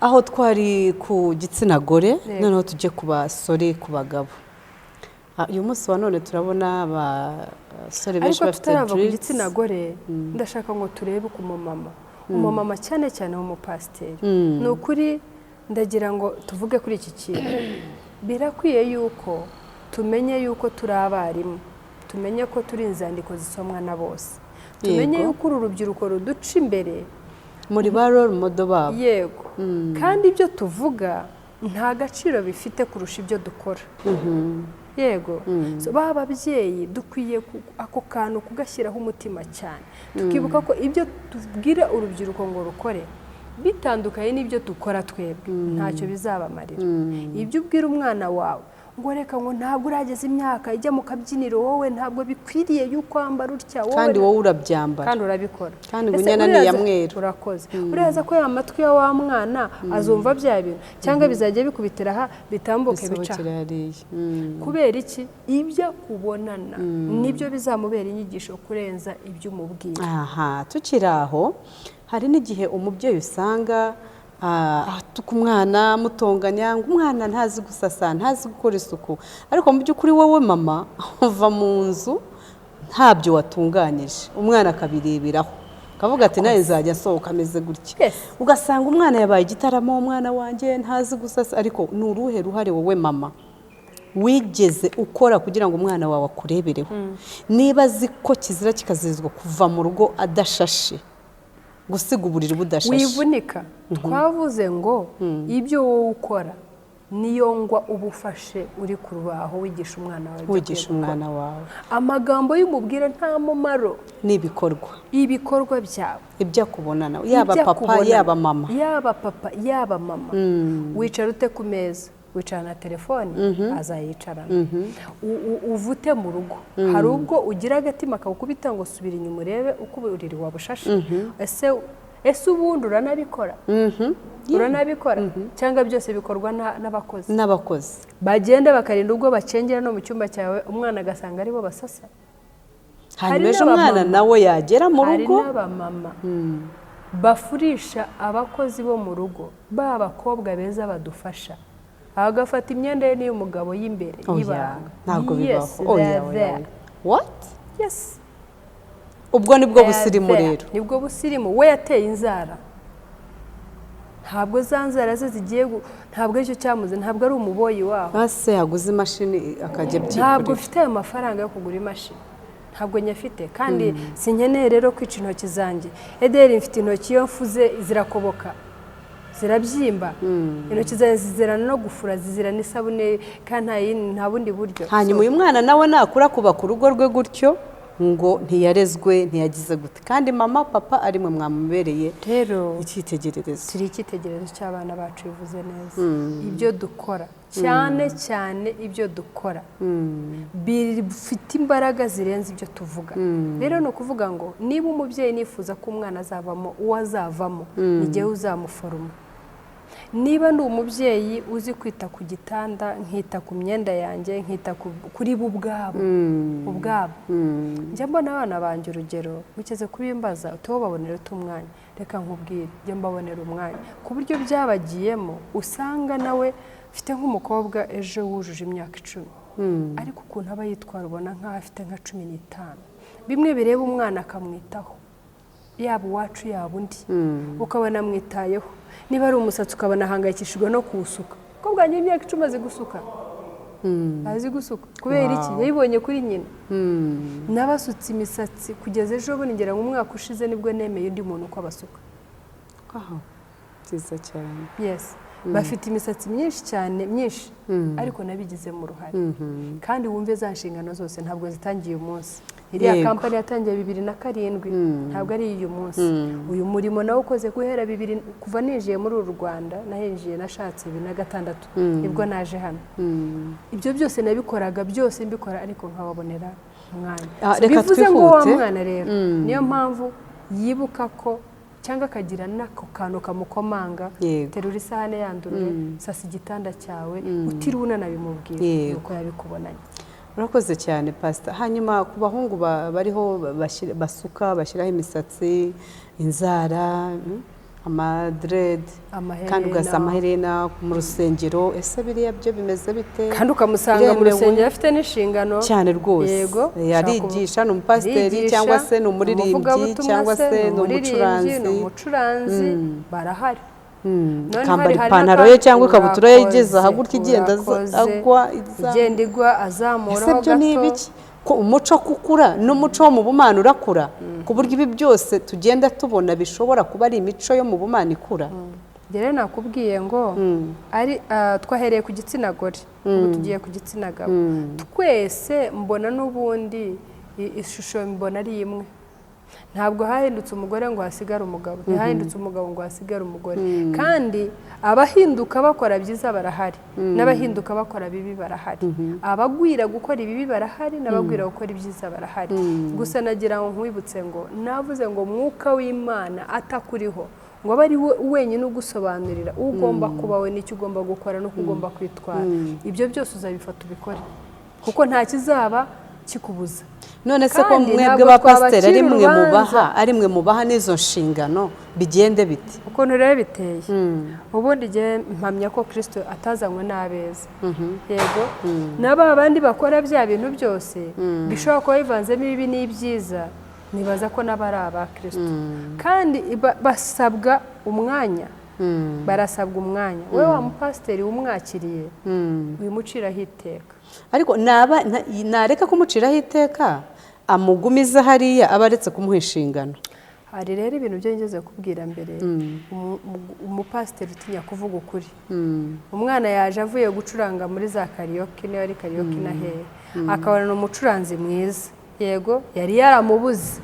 none aramubonye kandi uwo mwana aje atamugora ati jyewe numpa aho gucumbika ukampa icyo kurya n'icyo kunywa nanjye nzagucurangira ati se ati mwana wanjye amadirede ati aho ngaho nuhavuga turatandukana ntacyo nakumarira ahangaha hanashyizemo amafaranga yanjye yego atari make kugira ngo zibe zigeze aho zigeze ntabwo ari make nashyizemo rero icyo gihe uramenya aho ngaho utahakora wa pasiteri kubera yuko adashoboye gukodesha umucuranzi wundi wo hirya akaba adafite wa mwana adafite ya misatsi akaba yanemera akicarana na wa mwana akamuha ibyanditswe akajya wa mwana ari ucarenginga pasiteri nkabwira ati ariko gukizwa ni ku mutima ntimukajye mukabyibira gukizwa ni hano ngenda akijijwe nkunda Imana ndayikorera uranzi ndasenga ndiyiriza buri kintu ndagikora ariko ibi sinatandukana nabyo wa pasiteri rero kubera nigeze kukubwira biterwa nanone nawe ubwo uko asanzwe niba rero ari wiki adafite mwuka w'Imana umuyobora kumenya uko ari bwitware mu kintu wa mwana aramwakira vuba na vuba amushyire mu nshingano kandi akore kandi yewe rwose akubwira turiya mwana wimuvugaho rwose nawe pasiteri wundi ntabwo ubiza kuri ya mwana akiranuka kurenza na runaka udafite ariya madirede akiranuka kurenza runaka ipantaro zitagwa ariko nicyo nakubwiye ari wa mpasiteri nagira mwuka w'Imana azamuyobora uburyo ashobora kumugira inshuti akamwiyegereza akagira uko azamuganiriza, akagira ko ubwo amubereye urugero rwiza, wa mwana akazavaho agasobanukirwa. Mu gihe atarasobanukirwa reka nkubwize ukuri, ntabwo wapfa kumutera imijugujugu, nta n'ubwo wamwirukana. Hari impamvu ki Imana yaguhuje na wa mwana ikamucisha ku matorero yose akazi iwawe. Nonaha niba adashoboye kumva icyo umubwira, wimuciraho iteka, mwakira uko ari, umugire inshuti. Burya reka nkubwire, biroroshye cyane kugira ngo inshuti yawe ikuganisha heza cyangwa ikuyobye. Yego inshuti nziza y'umupasiteri ufite mwuka w'Imana kuri we, bizamworohera wa mwana kumugira inshuti, narangiza wa mwana azakurikire rwa rugero rwiza rwa. None se pastor, reka ngiye kwibariza, bamaze kuzogosha, reka nkwibariza ako ni akabazo kamwe. None se mu by'ukuri uyu mubiri ntaho ufite naho uzahurira n'umugabane tuzaragwa n'ubwami bw'Imana. Uyu mubiri urapfa, tuzawusiga. Ese bitwaye iki ko umuntu yaba yakwitwara uko ashatse muri uyu mubiri ariko imbere akijijwe? Ese ntitwavuze ngo kugira ngo nitwe uwa Kristo nuko asa nawe? None se Kristo ko atagaragara? Kristo ntagaragara. Kristo tumubonera mu bikorwa. Muri bya bikorwa Yesu izavuze, niba jewe nabikora byose, aya Madrid ndayafite, niyambariye uko nshatse, kubera ko ibi ni ikibiri tuzasiga aha, turambika uyu mubiri uzasigara, ariko nkakora ibikorwa bizibukwa imbere y'Imana muri cya gitabo cy'ubugingo. Izina ryanjye kuba ryanditswe mu gitabo cy'ubugingo, hari aho bihuriye n'uyu mubiri n'imyitwarire? Reka tujye dufatira ku n'ijambo ry'Imana yabitubwira, tujye turebera ku bihari bigaragara. Ubu umwana wawe agiye akadevelopinga ingeso zo utanigeze biguca mu bitekerezo ko zabaho, cyangwa zo wabonye ziba ariko utigeze wifuriza umwana wawe, byakunezeza? Byashoboka ko wenda mu gihe cyanjye nta rindi terambere ryari rihari uyu munsi, bikaba bigenda bikura biganisha ku bindi gihewe ntarinze muri icyo gihe, kandi bikaba ntacyo bitwaye. Ariko icyo nkubaza, wowe byagushimisha? Byanga bikunda ntabwo byagushimisha. Mu gihe ubona umwana wawe w'umuhungu yatoboye ugutwi, ntabwo neza ko aricyo wifuza ko umwana wawe yakora w'umuhungu. Ukabona umwana wawe w'umuhungu arabyuka akimakiya nk'abakobwa, sineza ko icyo kintu cyagushimisha. Hari ibyo wumvaga umwana w'umuhungu akwiye kuba bimugize. Umuhungu yabyutse yesokoje umusatsi uko bikwiriye, yakarabye, arangije ajya mu mirimo ya kigabo, niba ari ku kazi akajyayo, niba ari aho mu rugo akagira iyindi mirimo yagufasha, niba ari umugabo nyine akakubwira ibintu by'ubwenge, niba ari telefone akubwira ati mami burya dukoze gutya kuri telefone nk'uko ibi bimeze urabibona. Hari ibintu byo wifuriza umwana wawe kwaba akora cyangwa kwaba ari byo we ubwo akareflectinga bya bintu, sibyo? Hari n'ibyo utifuza. Numva rero na Kristo nawe hari abo yifuza ko tubabo, ntagaragara yego, ariko tumubonera mu ijambo, ariko tumubonera muri mwuka w'Imana uduha ubwo bwenge busobanukirwa ibyo akunda n'ibyo adakunda, abo tugomba kubaho n'abo tutagomba kubabo. Aho jemba mbona hari igihe twakwibeshye, kuko ushobora wabivuzeho, biramutse tuvuze ngo agakiza turagapimira ku myambarire, ku misatsi, numva hari ikintu kimwe twaba dutakaje, kuko hari abantu bashobora kwikwiza akageza ndetse n'amaso yose akayapfuka hose akageza hari, ariko umutima ari mubi, ari umugome, ashobora kukubikira akakugirira nabi, sibyo? Ashobora kuba ari wa wundi ushobora kuba yiyogoshe agasatsi ke ku muhungu byose akabyubahiriza, ariko umutima we ukaba ari mubi kurenza wa wundi wigeze kubikomoza. Ese aba bantu ninde mwiza imbere y'Imana, ninde mwiza imbere y'abantu? Imbere y'abantu of course uzaba mwiza bijyanaye na ya culture ya hantu hari ya society arimo. Niba culture yaho ivuga ko kwambara ukikwiza ukageza ku birenge, bazabona wowe ari we mwiza. Ni nambare ibicitse za deshire n'ibindi muri culture nanone ijyanye nabyo, hari abantu hari ibindi bihugu byo tuzi, uwo ni umuco wabo. They don't care wambaye iki, usakoje ute, umeze ute. Byansetse abantu ukuntu ngeze kujya muri Afurika y'Epfo, ntajya kubona nkabona umuntu aje nko ku iduka yambaye sume. Hari ibintu bitaba yego, yambaye sume, yambaye cya gitambaro cya gipapuro cyo twogana mu mutwe mu mazi, hagikubiseho sume, cyangwa afite na brosada mu menyo, yiziye ku iduka. Kuko ariko hameze ntawe uzaseka undi. Ariko nk'ubu mbitungukanye mu Rwanda rwacu, bavuga ati jori yasase. Yego, so bikurikije wa muco wa hantu, byanga bikunda wa wundi wakoze ibijyanye nawo bazabona ko ari we usobanukiwe. Nakora ibitajyanye nabyo bazabona ko nyine yahabye ku Mana. Rero nanone ya Mana iyo ireba umutima, iyo ishobora kubona igacengera indani, ariko wa mutima ukajyana nanone n'ingeso, ushobora wabivuze neza. Erega hari ingeso, hari n'ibyo twita imyambarire. Nibyo vuga. Ushobora kuba mfite ingeso nziza, nibyo nshaka kugeraho, nambaye ibyo nita ko jewe ari byiza, ariko mu by'ukuri bidahesheje Imana yanjye agaciro. Yego, ko niba nambaye deshire, urugero twavuze ko umutima ari ukizwa, ariko nambaye bya bintu bize bigacika, nkagenda no hafi y'imyanya y'ibanga, biragaragara, ibiro biri hanze. Ese mu by'ukuri tuvugishije ukuri, Imana izandeba inyishimire? Ntabwo izanyishimira mu by'ukuri, kuko yenda ntaho dusoma ngo Imana yishimira umuntu wambaye umwenda utari deshire n'uwa deshire, ariko nanone dufite ibyanditswe bishyigikira bigaragaza ko umugore wikwije. Ariyo mpamvu hajya habaho idini ugasanga yafashe ngo kwikwiza ni igitambaro ku mutwe, kwikwiza ni ukugeza umwenda ku kirenge, hakabaho abafata ngo ukwetura inkweto ni ukwiyambura inkweto ukazisiga hariya, ahandi tukabona ari kuva mu byaha. Imyumvire yacu mbona ariyo ituma tugira abo tubaba. Ku Mana rero tuzagaragara iyo ishingiye ku byayo nk'Imana twe tutanazi cyane, by the way, kuko burya nubwo tugerageza kuvuga ijambo ry'Imana, nubwo tugerageza kuvuga ibyo byose ngo iby'Imana yishimira, tuba tugendera ku ijambo ryayo ryo dusoma icyo bivuga.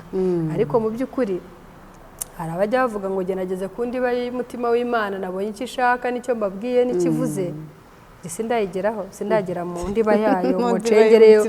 Ibyo rero yo ifite muri yo ibona ko ari byo biranga uwayo, akabona ko ari byo bituma yitwa uwa Kristo. Ibyo ni byo izashingiraho ibona ko koko uyinezeza. Baba ababyeyi n'aba bavandimwe, ibyo babonesha aho amaso yabo agarukira, ubwo nabyo nibyo bazaha agaciro. Numva rero ko byanga bikunda imbere y'Imana, hari ibyo hanze n'iby'imbere, iyo ubwahiza nigashira hamwe ikamenya ko iki nicyo gituma mba umwana wayo kandi yishimira. Tugarutse inyuma, hari icyo wavuze ku kijyanye no kwambara ibibuno. Mu by'ukuri wowe ubivugaho iki? Ese ubona ari bibi cyangwa ni byiza? Kuko mbona nabyo nanjye ari umurimbo. Ukiguze ashobora kukubwira ati ndakiguze kugira ngo nambaye umwenda umbere, mbese umbere. Ariko wowe ukavuga uti kukishyiraho icyo kibuno, inzara, ese inzara kuzishyira hari ibintu bivaho? Turakijyana n'umusatsi. Kuki umuntu adefiriza, ubundi umuntu yibereye natirere nk'uko meza hari icyo bitwaye? Kuki umuntu natirere yataye icuma ashaka kugira muremure cyangwa kwawugira, kuki turinda kudefiriza tugashyiramo izindi produit zituma biduhindura? Twayivuze neza rero, imyumvire aho ngaho niyizi ikaturusha, ikatwerekeza mu byo tujyamo. Urugero nkanjye, reka tujye tuvuga ibintu bifatika. Nkanjye aho nakuriye mu buryo ari mu rugo, ari mu idini nikaba ariko tubyita, hari ibyo nabwiwe bya kirazira, hari n'ibyo ntabwiwe bya kirazira. Duhere ku musatsi. Niba narabwiwe ngo kudefiriza, kwisiga, ariko ntahinduye uruhu, njye numva guhindura hari ibintu byo mbona ko birenze igipimo. Wowe uremera ko guhindura uruhu ari ikibazo? Numva ari ikibazo. Ariko umusatsi se n'ubu uwuhinduye? Ntabwo mba nkuhinduye. Ejo mu gitondo ushobora kuwogosha asigarana nk'iyo natirere yawe. None se uruhu rwo nta bindi basigaho bikagaruka? Ntibishoboka. Ntushobora kugira ibintu by'usiga ngo umukara inyirabura Imana yakuremanye igaruke.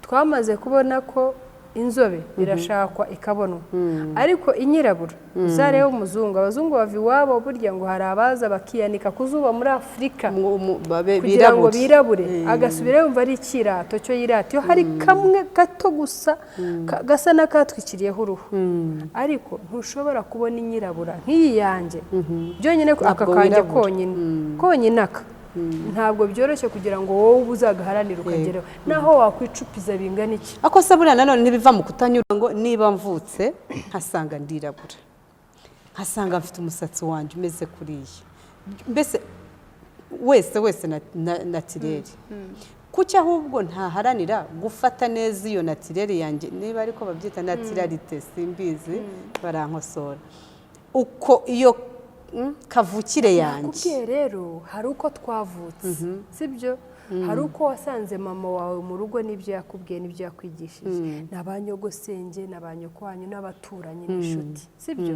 hari ibyo wagiye mu idini wigiyeyo ukagenda wagerayo bakongera ku byo ababyeyi baba bakubwiye ngo kuguma uko wakabaye ari uwo musatsi ari uwo mubiri ari izo nzara ari iki nibwo bumana nicyo kiranga ubumana muri wowe yego hakaba nanjye nkavuka nkasanga yenda mama we ntiyaradefirije ariko yari afite umusatsi mwiza muremure ariko utadefirije kandi woroshye umeze nk'udefirije niko yari ameze noneho nkasanga habitindaho ibyo kudefiriza ntacyo bimutwaye ni ukwirimbisha ariko ikintu cyitwa gutobora amatwi ntabwo umubyeyi twari kucyumvikanaho ku buryo nkanjye nibuka ko natoboye mfite imyaka 29 nashatse mfite 29 urumva ko nari inkuze ariko umugabo arambwira ati gihe numva aricyo kishimisha ntayavuga se ko ngiye kubana n'umuntu ndamubabariza iki ndagenda ndayatobora ati rwose no mu mpano naguteganyije irimo ntobora bitewe n'uko umuntu tugiye kubana ambwiye ati ndumva ari byo bishimishije ndumva nkunda umugore utoboye ndumva unutobora bizashimisha so mu rusengero aho nakuriye nsanga kwirimbisha kunyereza wa musatsi nkagasokoza nko kukakandyamaho niwo murimbo sinuva bambwira ububi bwabyo umusatsi mwinshi ku mugore nicyo cyubahiro cye hanyuma uko wawurimbishije wasizemo gikotori cyangwa washyizemo woroshya cyangwa wasizemo olive oil icyo ari cyo cyose yaba uwukomeza cyangwa uworoshya ni ukwirimbisha ntacyo bitwaye ariko noneho kwitukuza nkasanga byo birenze igipimo biterwa na za nyigisho nakubwiye twahawe twese wowe dufate niba nakuriye muri ADP ntakurambwirwa ngo gutobora amatwi kwitukuza guhindura icyo ari cyo cyose ku ruhu rwawe cyangwa umusatsi cyangwa iki n'icyaha cyagihe bya bintu ninjye kure yabyo nzaba oya ahangaha ntabwo ndi ku idini runaka ajyana n'idini runaka oya aha ntabwo ari ikibazo cy'idini icyo nashatse kwereka rero mfite ibyo ababyeyi banjye bantoje kandi n'abasanganye oya tureke n'ibyo ababyeyi bagutoje wowe waravutse usanga uri umwirabura ufite umusatsi wawe umeze kuriya hari n'umuzungu wavutse asanga umusatsi we ni muremure sibyo none uyu munsi kuki dushaka kwigana gusa n'abazungu uri gutsindagira cyane cyane ku bijyanye no kwitukuza ariko no kudefiriza urimo ntabwo unyuzwe na wa musatsi kavukire wawe ahubwo urimo uragerageza gusa n'undi muntu numva rero aho ngaho navuga ku kintu kimeze gutya igihe cy'uzasanga umusatsi wanjye nawutukuje ubwo nzaba nisanisha nawe muzungu ufite umusatsi utukura igihe cy'uzasanga umusatsi wanjye nawusize bya bintu by'umuhondo nzaba nisanisha nawe muzungu ufite umusatsi w'umuhondo wawuvukanye igihe nzashyiramo ibintu by'umweru nzaba nisanisha n'umukecuru kandi igihe ntaragera mu rwego rw'ubukecuru ariko kuvuga ngo nashyizemo amavuta awurambura ntawe nisanishaga nawe hari yenda ababikora bisanisha n'abandi yego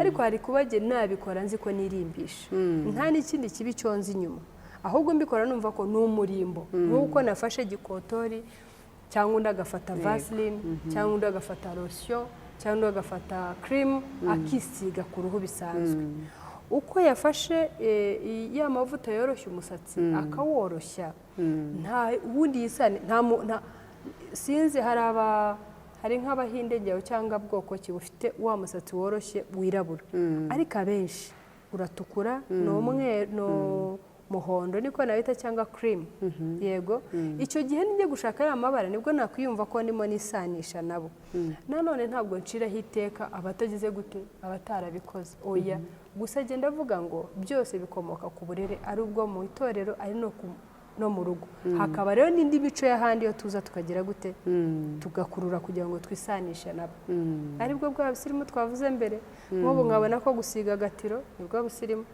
wowe utagasize nanone nkabona hakaba wavuga ko utari umusirimu ariko hakabona nanjye kubona nkabona ko nta kibazo bitwaye niko wahisemo kandi ntacyo bigutwaye ntibikubuje kuba mwiza so numva rero tutavuga ngo twaciraho iteka abakora ibi cyangwa abakora ibi nibuka ko nigeze kukubwira ngo mwuka w'Imana niwe utujera muri byose dukora ubu yambwiye ngo kudefiriza ni bibi si mwumvire ngo ngende ngukureho naba ntakiranuka ariko mu gihe ntarumva iryo jwi numva ntacyo bintwaye kandi nkurikije uburere nahawe nkurikije nkabona na sosiyete ubwayo ntacyo bitwaye numva bitanciraho iteka.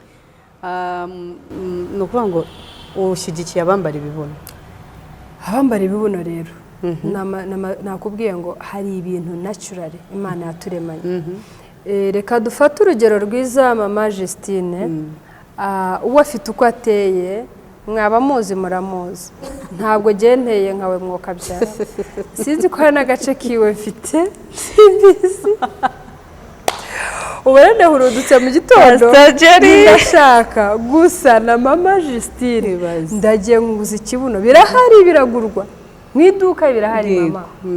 So hari ikigurwa ari gifite amataye gifite n'ikibuno inyuma, hakaba ufite ikibuno ariko akavuga ati hano ho ntaho ngira reka ngure basa ko nshyira, hakaba ufite ahanga ariko inyuma ntahari akavuga ati kangure ikinyuma gusa, hakaba utabifite byombi uteye nka Jolly Slimy uhagaze rimwe nomero ya mbere muri make niko babita, nkavuga nti no nyeneye gusaba mama, numva ari ukutanyurwa no kuwiteka yandebe, numva uwiteka yego habaho ariko nanone icyo kibuno araza kugikuramo nta namwe akomerekeje nk'umubiri we. Hari akantu rero ko ashaka kukubwira jye kanteye ubwoba. Umuhungu umwe ngo yakunze umukobwa kubera iyo ntera, yego iyo case line arayumvise, yanyuzwe n'ukuntu ateye. Arangije bageze mu rugo umukobwa aragenda akaraba makiyaje, abona uruhu yabonaga muri makiyaje si rwabonye, akuraho ingoyi, nyamara yagira gutya atereka amaso yagira atya, umuhungu akabona nibyo nifuzaga.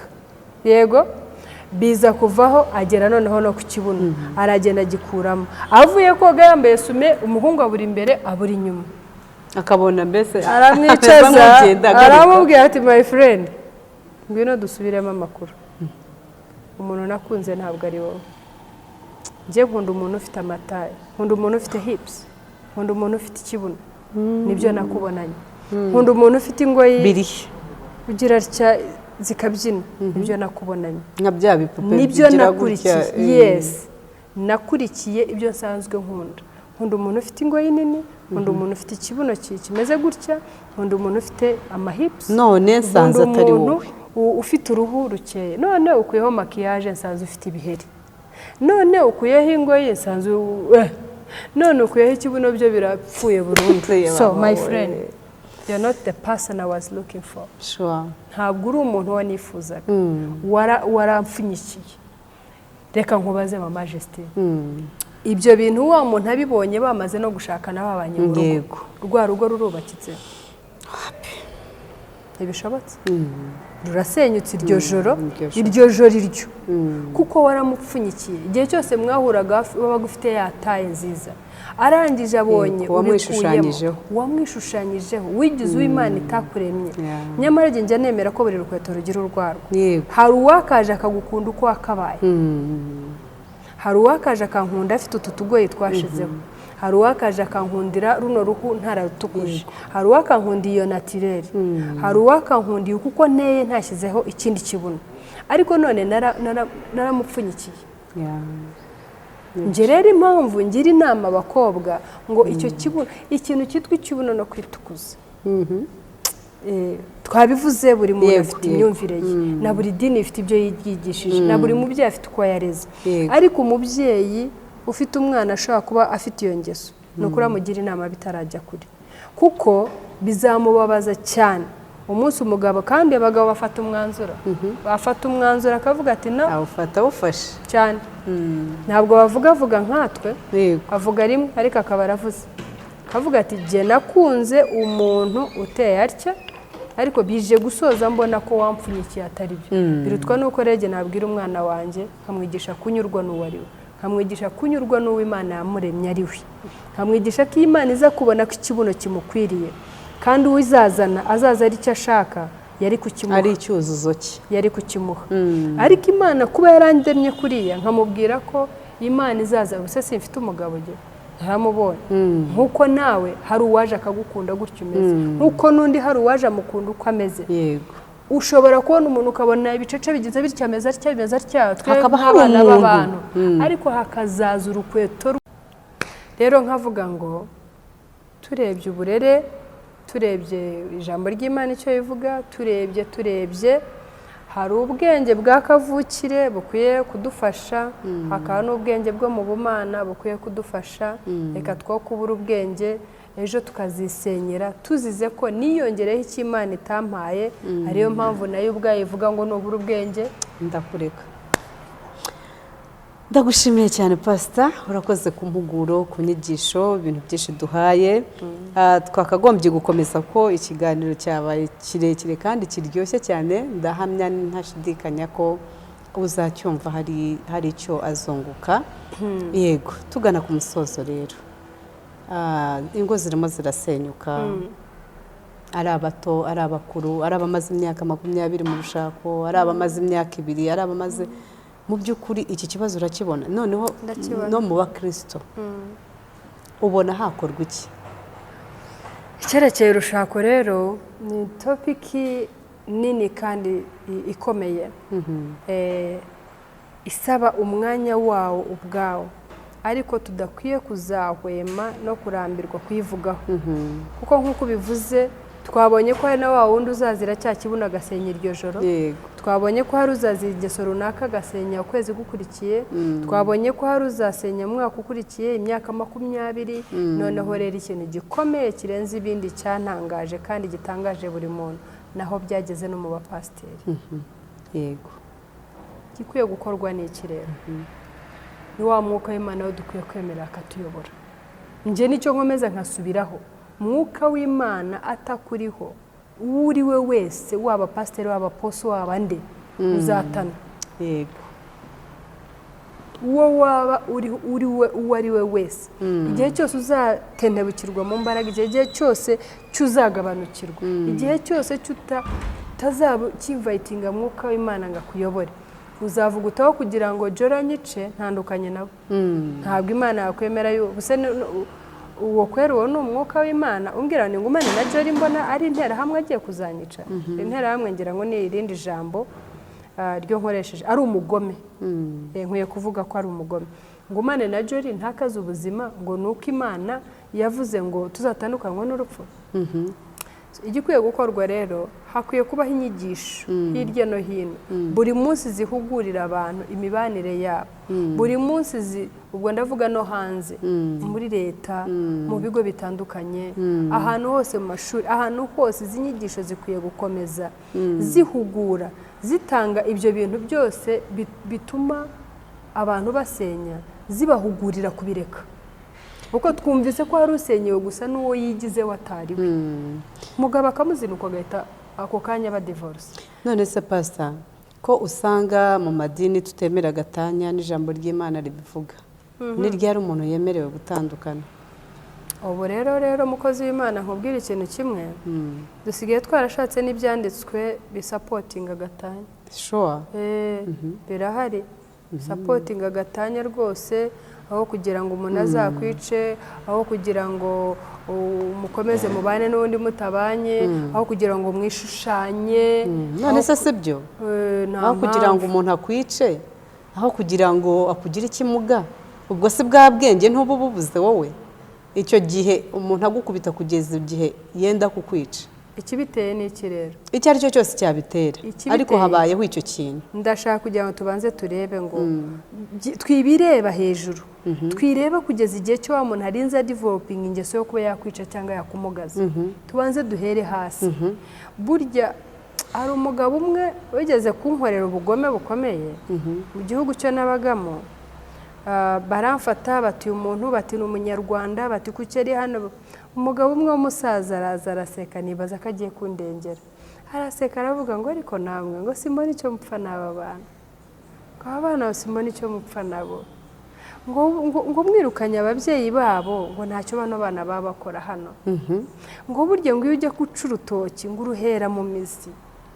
Urumva ubwo bw'umukono bungana? Njye nari nzi ko aje kumvuganira, kumbe yaje gutanga umuti urambye.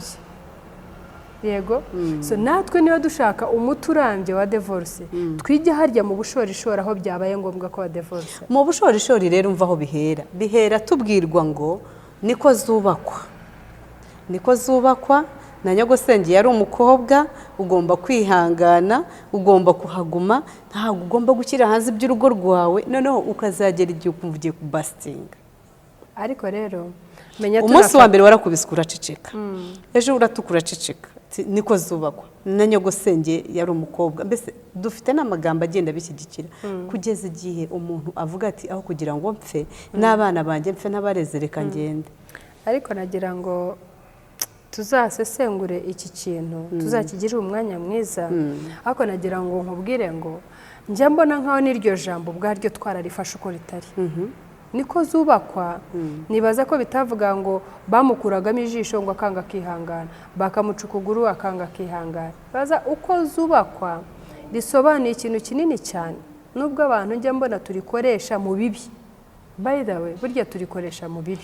Okay, Pastor, reka nta kibazo, reka ibijyanye na gatanya tuzabifatira umwanya. Ndagira ngo ngushimire rero ku mwanya waduhaye, wakoze cyane, ikiganiro cyiza uduhaye. Ndahamya ntashidikanya ko n'abadukurikira rwose bazunguka byinshi. Ese hari ikibazo waba wifuza kumbaza? N'abakurikiye channel yawe, iki kiganiro kizaca kuri channel zitandukanye. Nagira ngo rero njye nanjye ngushimire ushimire umwanya wo twafashe wo kuganira, ngushimire ibiganiro byose by'ujya utambutsa. Urakoze cyane. Ni umumaro ukomeye. njya mvuga ngo ni itafari riba rishyizwe ku rindi, kandi iyo itafari rishyirwa ku rindi niko iziba irimo yubakika. Kimwe n'uko iyo umwe aje akarisenya niko yanze iba irimo isenyuka. rero wenda gushimira ko nawe uri umwe mu bashyize itafari ku rugo, ku burere hirya no hino, ku buzima bwose butandukanye. njya nkukurikira nkumva ibiganiro byawe. rero ni ukuri Imana yarakoze ko yadushyiriyeho platforms nk'izi aho tuvugira, kandi icyo nashimye Imana ntabwo ituma tuvuga gusa, ahubwo hari n'abandi biba yarateguye bo kwakira kandi bagakira. rero ni ukuvuga ngo nk'uyu munsi wo twagennye urimo ubwenge, ariko wabyumvise harimo n'ubwenge bwose, bimeze bityo biravanze. buri umwe buriya ari bugire aho yisanga kandi agira icyo akuraho. rero ni ukuvuga ngo nawe ndagushimira cyane kubw'umwanya mwiza waduhaye, kandi n'impugura none n'ibibazo byo wabazaga burya ntabwo ari uko wabibaza gutabizi, nuko hari icyo uba ushaka ngo hari kugira ngo uri bubyumve agire icyo akuramo inama. rero Imana iguha umugisha cyane. ahubwo icyo nakubazaga nanjye dusoza, nanjye mu buryo bwanjye unyemerere nyikubaza, nawe gira inama, inyunganizi cyangwa se inama yo wongera ku myambarire n'agakiza dupfundikira aho hantu. Urakoze cyane. rero imyambarire n'agakiza nk'uko ikibazo nakibajije, mu by'ukuri ntabwo umuntu pasiteri wowe ntabwo ufite imbaraga zishobora kuza kunkonvenka ngo ambara gutya. nta nubwo umushumba runaka cyangwa umuntu uwo ari we wese afite izo mbaraga zo kuza kumbwira ngo genda utya. ahubwo hari umwuka wera twasigiwe. iyo wakijijwe ukakira Yesu Kristo nk'umwami n'umukiza wawe, akubera umuyobozi, akubera icyitegererezo, umujyanama. noneho uyu mwuka wera twasigiwe niwe uza akakubwira uti nyamara rero Justine wambaye utya hari icyo byakora mu bwami bw'Imana, wambaye utya hari benshi byafasha. ni ukuvuga ngo umwuka wera twasigiwe, jyewe niwe mpa agaciro, niwe muyobozi mukuru, mpamya ko aza akayobora umuntu. rero iyo umuntu adafite umwuka wera aratana. yego. rero nicyo nasorezaho. nkanjye ntabwo nakubwira ngo mbara birebire ngo byemere, ntabwo nakubwira ngo mbara bigufi ngo byemere, ariko niba uri umukristo udukurikiye, umwuka wera azakwigisha, umwuka wera azakuyobora. ndumva ari icyo navuga. urakoze cyane. ndumva n'ubundi ntugiye kure ya rya jambo navuze, umwuka w'Imana atakuriho biroroshye kuzakora ibyo ari byo byose. umwuka w'Imana atakuriho biroroshye ko pasiteri, apotre, bishopu, mama wawe, papa wawe, undi mujyanama wari wese ibyo azakubwira byose uzabitesha agaciro. abayoborwa n'umwuka w'Imana nibo bana b'Imana. ikindi ijambo ry'Imana, tujye dusoma ijambo ry'Imana. mu ijambo ry'Imana hapfunyitsemo ibintu byinshi. hari ijambo nasomye ndagira ngo ndibasomere, ryantangaje. ni Matayo ibice 16:5 ngo abigishwa bajya hakurya ariko bibagiwe kujyana imitsima. Ngo abigishwa bajya hakurya ariko bibagirwa ikintu cy'ingenzi. Iyi mitsima ndayigerana n'ijambo ry'Imana. Iyo tudafite ijambo ry'Imana, Dawudi niwe wavuze ngo ijambo ryawe ngo nitabaza rimurikira intambwe z'ibirenge byanjye. Niba wagiye ukajya mu bindi byose ukibagirwa ijambo ry'Imana, nta na kimwe ufite cyane. Imana ibaha umugisha, turabakunda. Kandi reka dushimire Emi wadufashije iki kiganiro. Papa Emi, ni ukuri Yesu umugisha, wakoze cyane, turagukunda cyane. Imana niyibizi ijya ibihaza kuko ni imfura. Ibi bintu byo tuba dukora adahari hari inyuma ya kamera, njye nawe twabikora se? Oya, ntabwo twabikora. Niyo mpamvu nigeze kwigisha ngo buri muntu aha agaciro impano ya mugenzi we. Icyo Imana yahaye mugenzi we tugihaye agaciro, icyawe agaciro ukampa icyanjye agaciro, nawe tukamuha, ni ukubiza bikuzuzanya ugasanga dukoze ikintu. Imana iguha umugisha Emi n'umuryango wawe, madamu n'umwana ndetse n'abandi Imana iteganya kuzaba n'abandi bana bazaza. Murakoze cyane. Bless you so much. Imana iguha umugisha cyane.